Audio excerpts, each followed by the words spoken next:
This video is for दो student जो अपने बोर्ड एग्जाम्स में अच्छा स्कोर करना चाहते हैं, चाहे वो एनुअल एग्जामिनेशन की बात हो, चाहे वो हो बाय एनुअल एग्जामिनेशन की बात। ठीक है, आपके बोर्ड एग्जाम्स बाय एनुअल की अगर मैं बात करूँ प्राइवेट की, तो उनके एग्जाम जो है था पहले आई गेस 18 से स्टार्ट हो रहे थे, बट अब जो है स्लाइटली जो साइंस का एग्जाम है वो हो गया है 13 के लिए। ठीक है, 13 सितंबर को हो गया। सो उनके लिए भी जो ये वीडियो है वो हेल्पफुल रहेगी, एंड एनुअल के लिए तो रहेगी। ठीक है, अगर हम बात करें आपके इंपॉर्टेंट क्वेश्चंस की, ठीक है बेटा, यहाँ पे इंपॉर्टेंट क्वेश्चन बताने का ये मतलब नहीं है कि यहीं से आएगा। आपको ये बताने का मतलब है कि आप स्मार्टली कैसे कर सकते हैं सो दैट आपका पूरा का पूरा चैप्टर उसमें कंप्लीट हो जाए। अगर आपका एम ये है कि अगर आपको 97 95 स्कोर करना है, तो आपका माइंड सेट भी टॉपर वाला ही होना चाहिए। टॉपर ये नहीं सोच के जाता बेटा कि मैं इतना छोड़ देता हूँ, इतना छोड़ देता हूँ, मुझे कम करना पड़े। वो सोचते हैं कि मैं कितना कर सकता हूँ, कितना मैं अपने अंदर कंज्यूम कर सकता हूँ, कितनी नॉलेज में ले सकता हूँ, सो दैट मैं अपने एग्जाम में डिलीवर कर सकूँ। ठीक है, छोड़ने की बात तो करनी नहीं है। सबसे पहले ये समझ लो, ये जो आपकी बायोलॉजी है ना, बायोलॉजी दो दिन का खेल है, 2 दिन में आप कंप्लीट कर सकते हैं, और स्मार्टली करना है, गधों की तरह काम नहीं करना। ठीक है, एक टॉपिक लेके चलना है, एक टॉपिक से इंटरलिंक जितने टॉपिक है वो सब कवर करते जाना है। अगर मैं एनुअल की बात करूँ, अगर एक बच्चा ये जो वीडियो है एनुअली जिसके एग्जाम है वो देख रहा है, तो आपके पास बहुत टाइम आ गई, कर सकते हो। अगर एक दिन में आप एक चैप्टर कंप्लीट करो ना, जैसे मैं आपको बताऊँ, तो अगर आपके 100 मार्क्स जो है 100 क्या 80 मार्क्स पे कहीं नहीं गए, बिकॉज 20 मार्क्स तो आपके असाइनमेंट के होते हैं ना। सो ये फर्क है smart work and hard work करने में। जो बंदा प्लीज आपको टफ लग रही है, आप वो भी छोड़ देता हूँ, क्या पता उससे टफ आपको आगे करना पड़े। तो यही है कि लाइफ में कुछ भी चीज़ अगर हार्ड लगे ना, छोड़ना नहीं है, चाहे वो कुछ भी हो। सो टाइम नहीं वेस्ट करते, आपकी एक अच्छी सी वीडियो जो है मैंने बहुत मेहनत किया इस एमसीक्यूज को निकालने के लिए। एमसीक्यूज या प्रीवियस ईयर के क्वेश्चंस, मॉडल पेपर मैंने बहुत सर्च आउट किया है, एंड तब जाके एक्सपेक्टेड क्वेश्चंस की वीडियो लाई है। ठीक है, तो हम स्टार्ट करते हैं आपके सबसे पहले chapter, that is life process से। लाइफ प्रोसेस जिसकी वेटेज 8 मार्क्स की है, उसमें आपको मेयरली करके जाने हैं 10 क्वेश्चन। उन 10 तो सबसे पहला क्वेश्चन जो लाइफ प्रोसेस से आता है वो है न्यूट्रिशन। अब ये नहीं है कि आप न्यूट्रिशन की डेफिनेशन करके चले जाओ, नहीं, न्यूट्रिशन की डेफिनेशन, न्यूट्रिशन के टाइप्स को एक्सप्लेन करना, और ये बताना कि न्यूट्रिशन की नेसेसिटी क्यों है। ये क्वेश्चन आपको आता है 5 मार्क्स में। अगर आपने ये क्वेश्चन पूरा कंप्लीट कर लिया, इससे आपके शॉर्ट आंसर भी कंप्लीट हो जाते हैं। लाइक समटाइम्स क्या होता है न्यूट्रिशन में, मतलब आपके शॉर्ट आंसर में आ जाता है what is autotrophic nutrition, what is heterotrophic nutrition. कभी कभी एमसीक्यूज में भी आ जाता है autotrophic nutrition shown by which organism. तो यहाँ से इस तरह से आपको स्मार्टली करना है, चीज़ों को जोड़ के एक चेन की तरह जोड़ के आपको कवर अप करना है चीज़ें। ठीक है, ये वीडियो ज़्यादा लंबी नहीं बनाऊंगी मैं, बिकॉज एग्जाम सिर पे हैं। सेकेंड क्वेश्चन आता है digestion, excretory system and respiratory system. जितने भी सिस्टम वाले क्वेश्चन है ना, ये आपको नहीं छोड़ के जाने हैं, इनके डायग्राम भी करनी है। थर्ड आता है nephron and functioning of nephron with diagram. It is very important question, इसको कभी मत छोड़ के जाना क्योंकि एमसीक्यूज में भी आता है, राइट। फोर्थ आता है आपका difference between aerobic and anaerobic respiration, right. अब ये तो हो गया जब हमारा बोर्ड जो था बहुत ही सीधा साधा था, लाइक प्रीवियस ईयर, लाइक पिछले साल के क्वेश्चन पेपर पढ़ के चले जाओ, you will get full marks, score कर लेते थे आप। बट अब क्या होता है, अब सीबीएसई पैटर्न आ गया हमारे बोर्ड में भी। ठीक है, अब ये हम सीधे सीधे क्वेश्चन नहीं करते, हम भी क्वेश्चन थोड़े घुमा के आते हैं, इतने टफ नहीं होते हैं, बट लिटरली थोड़े से स्लाइटली घुमा के आते हैं। तो अगर आपको एरोबिक एंड एनारोबिक रेस्पिरेशन के बारे में पूछा गया है, ठीक है, तो उसके साथ आप 2 एग्जाम्पल कर लो कि ऐसे कौन सा एग्जाम्पल है ये 2 जो कंडीशन फुलफिल कर रहे हैं। ठीक है, एरोबिक रेस्पिरेशन किस में देखी जाती है, एनारोबिक रेस्पिरेशन किस में देखी जाती है। ठीक है, ये 2 एग्जाम्पल आप कर लो। अब आता है फिफ्थ क्वेश्चन आपका आता है fat digestion in our body. Fat digestion is very important, इसे एमसीक्यूज बनते हैं। ठीक है, तो इसको छोड़ने का तो सोचना भी मत। अगर आपको फैट डाइजेशन थोड़ा टफ लगता है तो मेरी चैनल पे ये कवर किया गया है। ठीक है, अब आता है oxidation of glucose different way, कि डिफरेंट वे में ऑक्सीडेशन ऑफ ग्लूकोज कैसे होता है, राइट। अब डिफरेंट वे में क्या है, एक आता है एरोबिक रेस्पिरेशन के थ्रू कैसे होता है, एनारोबिक के थ्रू कैसे होता है, एंड लैक ऑफ ऑक्सीजन के थ्रू कैसे होता है। ठीक है, अगर आपने मेरी मानो, अगर आप ये क्वेश्चन छोड़ के चले गए, ठीक है, अगर आपने छोड़ दिया, तो मुझे बताओ अगर आपका एमसीक्यूज आ गया कि लाइक ग्लूकोज का ब्रेकडाउन सबसे पहले फर्स्ट स्टेप में कैसे होता है, लाइक वो कितने कार्बन में टूटता है। अगर आपको अंदाजा ही नहीं होगा कि कितने कार्बन में टूटता है, आपने पढ़ा ही नहीं होगा, सिर्फ आप वो 5 क्वेश्चन या 10 क्वेश्चन जो बताया वही करके गए, तो फिर क्या आप स्कोर कर पाएंगे फुल मार्क्स? बिल्कुल नहीं कर पाएंगे। तो जो आपका ग्लूकोज है वो 3 कार्बन में 3 कार्बन के मॉलिक्यूल्स में ब्रेक डाउन होता है, दैट इज पायरुवेट में होता है, देन आफ्टर उसका बाकी का प्रोसेस स्टार्ट होता है। ठीक है, ये भी क्वेश्चन बहुत इंपॉर्टेंट है एंड वेरी इजी है, ये भी मेरे चैनल पे पोस्टेड है, आप चेक कर सकते हैं, मेरे चैनल पे चेकआउट करना है, कहीं और से करना आप करें, बट इसको करके जाएं। ठीक है, 7th आता है transportation of food and water in plants में। ओके, ये भी इंपॉर्टेंट है, ये और में आ सकता है एंड इससे जो जर्नली है ये इससे एमसीक्यूज नहीं देखे गए हैं आज तक। ओके, अब आता है 8th क्वेश्चन आता है रोल ऑफ एसिड, एसिड का रोल हमारे स्टोमक में क्या रोल है, हमारे HCl एसिड का हमारे स्टोमक में, प्लस इस एसिड को हम यूटिलाइज कैसे करते हैं जब हमें एसिडिटी हो जाती है। ठीक है, ये क्वेश्चन मैंने जो आपको क्वेश्चन बोला ये ऐसे नहीं है, इसमें सिर्फ आपको बोला role of acid in stomach, but थोड़ा अपनी प्रिपरेशन के लिए लाइक एमसीक्यूज में देखा गया था कि स्टोमक कि अगर एसिडिटी हो जाती है तो हम उसे कैसे कंट्रोल करते हैं। सो दैट इज़ वाई आपको ये जो पूरा क्वेश्चन जो भी मैंने आपको बोला role of acid and how it is treated, ये आपको पूरा कंप्लीट करना है। ठीक है, ये सारे क्वेश्चन हो गए आपके लाइफ प्रोसेस जो कि 8 मार्क्स है, अगर आप इसको कवर अप कर लेते हैं आपके 8 मार्क्स कहीं नहीं गए। ठीक है, इससे आपके एमसीक्यूज भी कवर हो जाएंगे, शॉर्ट आंसर भी कवर हो जाएंगे। राइट, अब हम चलते हैं अपने सेकंड चैप्टर पे, that is control and coordination. Control and coordination जो 6 मार्क का चैप्टर है, इसमें सबसे पहले इसमें ना ज़्यादा डायग्राम वगैरह नहीं है, ज़्यादा लेंथी क्वेश्चन नहीं है, जो आपका लेंथी चैप्टर था वो यही था लाइफ प्रोसेस। अब आपको क्या करना है कंट्रोल एंड कोऑर्डिनेशन में, सबसे पहले आपको क्या करना है रोल ऑफ ब्रेन जब आपका रिफ्लेक्स सेक्शन होता है, रिफ्लेक्स सेक्शन में ब्रेन का क्या रोल है। ठीक है, ये करना इसका चार्ट बनाना है, क्योंकि चार्ट मार्क्स जो है बहुत बारी 1 मार्क्स में देखा गया है, इसके एग्जाम्पल्स आपको कर लेनी है साथ ही में, और difference between reflex section walking, एक टॉपिक से आपके डिफरेंट क्वेश्चंस बन सकते हैं, वो आपका topic complete, reflex section complete, chart complete, examples complete, और जो डिफरेंस है रिफ्लेक्स सेक्शन एंड वॉकिंग वो भी कंप्लीट। ठीक है, सेकंड क्वेश्चन आता है ब्रेन का।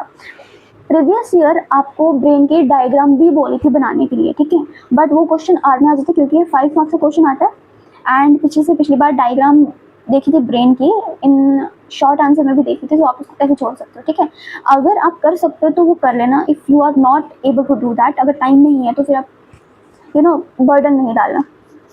अब देखो ब्रेन के लिए क्या है, ब्रेन को डिकोड करने के लिए आपको ये नहीं है कि मतलब ब्रेन के सारे रीजन को एकदम अच्छे से पढ़ना, नहीं, जो मेजरली मैंने जितना पेपर देखा है आपको क्या आता है, ब्रेन के रीजन्स वो कैसा एक्शन को कंट्रोल करते हैं, वॉलंटरी इनवॉलंटरी, उसके फंक्शन क्या है, ये सब चीज़ें आपको ब्रेन में पढ़नी पड़ती हैं। ठीक है, ब्रेन के रिलेटेड मेरे चैनल पे शॉर्ट वीडियो पोस्टेड है, आप वहाँ से देख सकते हैं। ठीक है, एंड ब्रेन के बारे में ज़्यादा नहीं पढ़ना है। ठीक है, अब आता है ब्रेन से ही रिलेटेड एक important question, like pair of nerves arises from the spinal cord. ठीक है, कितनी पेयर ऑफ नर्व्स जो है अराइज करती है फ्रॉम द स्पाइनल कॉर्ड, ये एमसीक्यूज में आता है। सेकंड आता है स्पाइनल कॉर्ड कहाँ से ऑरिजिनेट होती है, फ्रॉम द मेडुला। राइट, ये सारे हो गए इसके एमसीक्यूज, ये हो गया ब्रेन का, अगर आप डायग्राम कर सकते हो तो वेल एंड गुड, अगर नहीं तो कोई बात नहीं। ठीक है, थर्ड आता है डायग्रामेटिकली क्वेश्चन कि न्यूरॉन क्या है, न्यूरॉन क्या है, उसकी फुल डायग्राम, उसके फंक्शन। ठीक है, बहुत छोटा सा क्वेश्चन है एंड प्लस इसमें एक क्वेश्चन आता है कि क्या होता है between the synapsis of neuron, ये भी करके जाना। ठीक है, ये सारे टॉपिक्स हैं, टॉपिक्स के इंटरलिंक्ड क्वेश्चन है जो मैं आपको बता रही हूँ। तो फोर्थ क्वेश्चन आता है ह्यूमन हार्मोन्स का, ह्यूमन से रिलेटेड आपकी बुक में जितने भी हार्मोन्स हैं उनके फंक्शन हैं एंड वो कहाँ पे एक्ट करते हैं, उनकी वजह से हमारी बॉडी में क्या चीज़ें होती हैं, ये आपको करना है।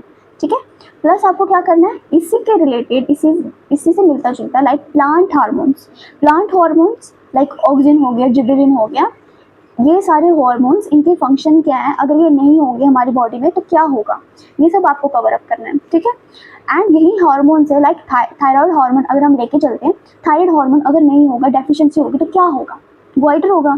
ठीक है, अगर हम आयोडीन नहीं खाएंगे तो क्या होगा, थायराइड हमारी बॉडी में स्टिमुलेट नहीं होगा। ठीक है, उसकी वजह से क्या होगा, हमें गोइटर हो जाएगा। So it is a type of MCQ को फॉर्म में आ जाता है। ठीक है, तो यहीं से आपके एमसीक्यूज भी बन जाते हैं। 6th आता है आप हार्मोन्स पढ़ रहे हो, हार्मोन्स एंड एंजाइम में क्या डिफरेंस है। राइट, ये आपका कंप्लीट हो गया। इस चैप्टर में से आपको नियरली 6 क्वेश्चन पढ़ने हैं। राइट, एंड आपके 6 क्वेश्चन पढ़ने के बाद 6 मार्क्स आपके कहीं नहीं के, एमसीक्यू भी वहीं पे कवर होगा। राइट, अब देखो थर्ड आपका चैप्टर आता है रिप्रोडक्शन से। तो अगर रिप्रोडक्शन की बात करूँ, यह आता है आपका 6 मार्क में। राइट, इसमें आपको टॉपिक जो कवर करें ना बेटा जी, वो है sexual reproduction, asexual reproduction, female reproductive system, male का, और छोटे मोटे क्वेश्चंस। ठीक है, अब जो हमारा मेजर पार्ट है रिप्रोडक्शन का, रिप्रोडक्शन है बेटा, जो बोर्ड वालों का ना वो फेवरेट चैप्टर है, यहाँ से वो घुमा घुमा के क्वेश्चंस डालते हैं एंड उसमें क्या है, इस चैप्टर को भी हम छोड़ नहीं सकते, लाइफ प्रोसेस है हमारा, इस क्वेश्चन को भी हम जो है नहीं छोड़ सकते, ठीक है। तो सबसे पहले देखते हैं असेक्सुअल रिप्रोडक्शन से। असेक्सुअल रिप्रोडक्शन में बेटा आपको जितने भी असेक्सुअल रिप्रोडक्शन देखे जाते हैं, फिजन हो गया, फिजन के टाइप हो गया, रीजनरेशन हो गया, वेजिटेटिव प्रोपगेशन से एक डिफरेंट टाइप, वेजिटेटिव प्रोपगेशन से तो उनका एक डिफरेंट टाइप का प्यार है, ठीक है। तो असेक्सुअल रिप्रोडक्शन में vegetative propagation, budding, fragmentation and spore formation, ये सारे आपको कवर करने हैं विद छोटी छोटी डायग्राम्स है, इतना मुश्किल नहीं है, ठीक है। अब देखो वेजिटेटिव प्रोपगेशन से आपको क्या डिफरेंट क्वेश्चन आते हैं, like what is vegetative propagation, what are the different modes, कैसे कैसे वेजिटेटिव प्रोपगेशन होता है, एडवांटेजेस क्या है, ठीक है, ये आती है। तो वेजिटेटिव प्रोपगेशन को इन जो मैंने टॉपिक्स बोले इसमें से ज़्यादा अहमियत को देनी है, वेजिटेटिव प्रोपगेशन को देनी है, राइट। इसकी फुल शॉर्ट भी अपलोड है, छोटी सी है, वो विजिट कर सकते हो अगर हेल्पफुल होगी तो, ठीक है। अब देखो female reproductive system, wait diagram नहीं छोड़ के जाना है, क्योंकि ये जो सिस्टम्स होते हैं यही बहुत इजी होते हैं एंड इस ये जो सिस्टम की डायग्राम वगैरह होती है ना, इससे हम जो है ना अच्छे से अपने फुल मार्क्स हम स्कोर कर सकते हैं, लाइक 5 में से 5 मिल सकते हैं। फीमेल रिप्रोडक्टिव सिस्टम, इससे इंटरलिंक टॉपिक में आते हैं, मेंस्ट्रुएशन क्या होता है, ठीक है, मेंस्ट्रुएशन क्या होता है। एंड पिछले साल एक क्वेश्चन देखा गया था कि डिफरेंट, ये ना सीधे से पैटर्न हो रहा है, इसमें पूछा गया है chances of fertilization are more if copulation has take place during the middle of the menstruation cycle, explain why, ठीक है, ये क्वेश्चन देखा गया था। अब फीमेल रिप्रोडक्टिव सिस्टम से मेंस्ट्रुएशन के अलावा एक क्वेश्चन आता है प्लेसेंटा का, role of placenta in pregnancy में प्लेसेंटा का क्या रोल होता है, ठीक है। मेल रिप्रोडक्टिव सिस्टम, इससे इतने क्वेश्चन नहीं देखे गए हैं, बट हाँ रोल ऑफ सेमिनल वेसिकल्स देखा गया है, ठीक है। तो सेमिनल वेसिकल को नहीं छोड़ के जाना, इसके थोड़े थोड़ा अगर आपने कुछ छोड़ना भी है ना बेटा, बट उसमें ये करना कि आप उसको थोड़ा थोड़ा ओवरव्यू लेके जाओ, आपको पता होना चाहिए, आपके थोड़ी जनरल नॉलेज होनी चाहिए उस चीज़ के बारे में, सो दैट अगर एग्जाम में आ भी जाता है आप लिख सकते हैं, क्योंकि पेपर छोड़ के आना नहीं होता, ओके। अब आता है फोर्थ, क्या होता है आपका सेक्सुअल एंड असेक्सुअल रिप्रोडक्शन में क्या डिफरेंस है एंड कौन सी बेटर है, ये आ गया। फिफ्थ आता है सेल्फ पॉलिनेशन, क्रॉस पॉलिनेशन, जो प्लांट्स में देखी जाती है उसमें क्या डिफरेंस है, राइट। अब सिक्स्थ आपका आता है जो इतना इंपॉर्टेंट नहीं है but still it's important, reproductive health, STDs कौन कौन से होते हैं एंड उनसे हम कैसे प्रोटेक्शन कर सकते हैं। फिर आता है डीएनए कॉपिंग एसेंशियल क्यों है हमारी रिप्रोडक्शन में, ओके। पॉलिनेशन फर्टिलाइजेशन में क्या डिफरेंस है, पॉलिनेशन किसमें होती है, प्लांट्स में होती है, फर्टिलाइजेशन किसमें होती है, ह्यूमंस में होती है। ह्यूमंस में क्या होता है, जाइगोट फॉर्म होता है, ठीक है, जाइगोट से फिर क्या फॉर्म होता है, एक इंडिविजुअल फॉर्म होता है। अब उसके बाद आता है टेंथ क्वेश्चन है, लाइक देखो रिप्रोडक्शन में ना आप ये 10 क्वेश्चन करके आपका पूरा चैप्टर कंप्लीट होता है, so it is helpful for you. इसमें क्या हो रहा है, ये आपका पूरा चैप्टर कवर हो रहा है विद एमसीक्यूज कवर हो रहे हैं, ठीक है। अब देखो flowering, flowers showing its various part, अब आपको फ्लावर ड्रॉ करने को बोल रहे हैं जिसमें आपको उसके वेरियस फ्लावर के वेरियस पार्ट्स को आपको डेमोन्स्ट्रेट करना है, उसमें आपको बताना है स्टैमन एंड कार्पल कौन से, प्लस आपको ये बताना है कि पेटल्स जो होते हैं, पेटल्स कलर्ड क्यों होते हैं इन फ्लावर्स में, ठीक है, उसका क्या एडवांटेजेस है और क्या डिसएडवांटेजेस है, ठीक है। अब ये भी बताना है कि ऐसे कौन से प्लांट है जो वेजिटेटिव प्रोपगेशन शो करते हैं, ठीक है, एग्जाम्पल्स आपको ये याद रखनी है। ये सारा हो गया आपका रिप्रोडक्शन में, ठीक है, ये 10, ठीक है। अगर अब मैं बात करूँ आपके फोर्थ चैप्टर की, दैट इज हेरिडिटी पे, ठीक है। हेरिडिटी कितने मार्क्स का है, 3 मार्क्स का है, ज़्यादा सिरदर्द नहीं लगानी है इससे। सबसे पहले आपको टर्म्स याद करनी है, ठीक है, हेरिडिटी में क्या टर्म्स याद करनी है, जैसे वेरिएशन से क्या मतलब हो गया, एक्वायर्ड और इनहेरिटेड ट्रेट्स में क्या डिफरेंस हो गया, उसकी एग्जाम्पल्स, ठीक है। ग्रिगोर जॉन मेंडल, ठीक है, जॉन मेंडल जो फादर ऑफ जेनेटिक्स हैं, उनके बारे में थोड़ा थोड़ा ओवरव्यू लेना कि उनके क्या वर्किंग थे क्या नहीं। मेंडल के एक्सपेरिमेंट, ठीक है, मोनोहाइब्रिड डाई हाइब्रिड क्रॉस पूरा पढ़ने की जरूरत नहीं है, क्रॉसिंग आती है, क्रॉसिंग आप देख लेना, बट इसमें क्या आपको याद रखना, आपको रेशियो याद रखनी है कि मोनोहाइब्रिड में कैसी रेशियो थी और डाई हाइब्रिड में कैसी रेशियो है, ठीक है। फोर्थ आपको करना sex determination, it's very very very important कि बॉय का सेक्स कैसे डिटरमाइन होता है एंड गर्ल का कैसे होता है, ठीक है। फिफ्थ आपको क्या करना है, ट्रेड्स पढ़ने हैं।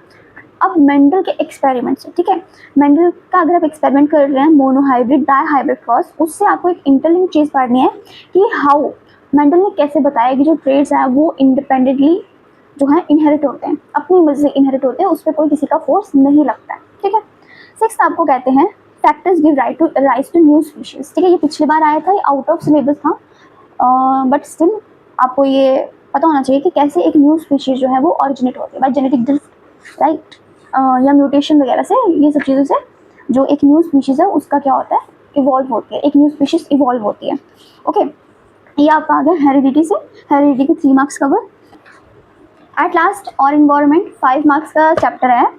अब और environment it is a very very very important and बहुत ईजी चैप्टर है, ठीक है। इसमें क्या करना है आपको, पहले आपको देखना है कि इकोसिस्टम क्या होता है, ठीक है। Ecosystem, different type of ecosystem, जैसे पॉन्ड वाला हो गया है ना, एग्जांपल हो गया, पत्थर के नीचे जो इकोसिस्टम बनता है वो इकोसिस्टम हो गया, उसके बारे में पढ़ना है। फिर आता है फूड चेन के बारे में आपको थोड़ा बहुत पढ़ना है, फूड वेब के बारे में पढ़ना है, फिर आपको ट्रॉपिक लेवल के बारे में पढ़ना है, ठीक है। और इन दिनों में डिफरेंस क्या है वो आपको पढ़ना है। फूड चेन की एक चेन तो आपको पता होनी चाहिए, फूड वेब बनाना आना चाहिए, जो ट्रॉपिक लेवल है, first trophic level, second, third, fourth, ये आपको बताना चाहिए। कंज्यूमर है ना, डिकम्पोजर, इन सब चीज़ों के बारे में आपको पता होने चाहिए, नॉलेज होनी चाहिए, क्योंकि ये in the form of MCQs भी आती है, ठीक है। डिकम्पोजर्स का देखो, डिकम्पोजर्स का रोल क्या है हमारे इकोसिस्टम में, ये आपको क्वेश्चन आता है। आपको एक आता है कि 10% लॉ, 10% लॉ क्या होता है कि एनर्जी जो है ट्रांसफर होती है from one organism to second organism, but complete 100% energy नहीं होती, 10% एनर्जी ही होती है, बाकी की एनर्जी जो है वो लॉस हो जाती है। और जैसे जैसे एक एक टॉपिक लेवल बढ़ता है एनर्जी और कम हो जाती है, ठीक है। जो टॉप क्लास के कार्निवोर्स होते हैं उनके पास कितनी सी 1% एनर्जी आती है, ठीक है। अब देखो फोर्थ आता है आपका बायोमैग्निफिकेशन क्या होता है, इसके बारे में आपको पढ़ना है, ठीक है। और फिर आता है आपका सबसे एक देखिए ओजोन लेयर, ओजोन लेयर के बारे में आपको पढ़ना है कि ओजोन लेयर कैसे डिप्लीट हो रही है, कैसे वो खराब हो रही है, कैसे उसमें सुराख हो रहे हैं, ठीक है, किसकी वजह से हो रहे हैं, और हमारी गवर्नमेंट ने क्या एक्शन लिया है इसको ठीक करने के लिए इन द पास्ट, ये आपको करना है। 6th आता है आपको reducing the problem of waste disposal, हम कैसे वेस्ट डिस्पोजल को कम कर सकते हैं हमारे कंट्री में, हमारे वर्ल्ड में, ठीक है। 7th आता है आपका problem caused by non biodegradable waste that we generate, non biodegradable waste से कौन कौन से प्रॉब्लम्स जो हैं वो जनरेट होती हैं, ठीक है। अब आप मुझे बोलोगे कि आपने तो पूरा का पूरा ही चैप्टर बता दिया, बड़ी मैंने पूरा चैप्टर नहीं बताया, मैंने आपको बताया है कि कैसे आप एक स्मार्टली वर्क कर सकते हैं जहाँ से आपको बर्डन भी नहीं होगा एंड आप बूस्टअप भी होंगे कि हाँ मैं कर सकता हूँ, बिकॉज ये जितने मैंने क्वेश्चन बताए हैं ये 5 चैप्टर के ओनली 50 क्वेश्चन हैं। आपको 50 क्वेश्चन पढ़ना है, आपका पूरा चैप्टर कंप्लीट हो जाएगा। इसमें कितना टाइम लगेगा आपको, शायद ज़्यादा से ज़्यादा 2 दिन, ठीक है, 2 दिन लगेंगे, आपका पूरा चैप्टर कंप्लीट हो जाएगा। इसको मैं कम्युनिटी पोस्ट में पोस्ट कर दूंगी, it might help you, so that best of luck for your exam and stay tuned to JK Bose Education.